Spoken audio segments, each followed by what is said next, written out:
Ganun, pasok. Oh, pasok na pasok. Eh, total naman, pumasok na ice cream. Ay, speaking of ice cream, yung lolo ko magaling na sorbitero yun.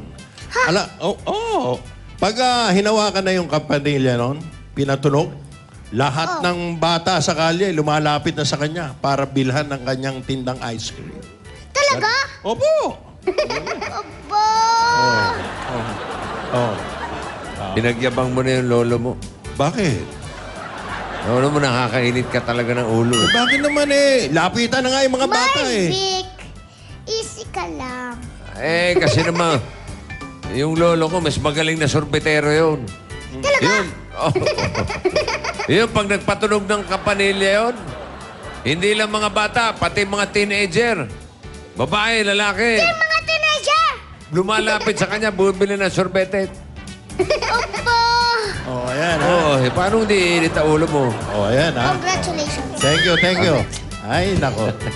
Nakalamang din, nakalamang din. Ha? Ano, Jaime? Nakalamang din kami. Pinapainit nyo na naman ang ulo ko eh. Bakit na naman ano maliit? Ang hihina ng mga lolo nyo. Paano na? Bakit? Alam nyo ba yung lolo ko? Oo. Pag nagpatunog yun, ha? Oo. Mapabata, teenager, matanda, mga kumari ko, lahat lumalapit.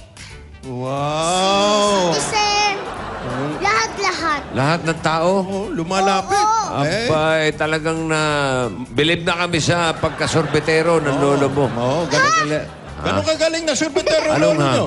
Sorbetero! Opo. Hindi naman sorbetero yung lolo ko eh. Eh, sabi mo pag nagpatunog, lalapit yung mga bata, matanda, lolo, lahat eh. Oo nga. Ay, ano ba pinatutunog ng lolo mo?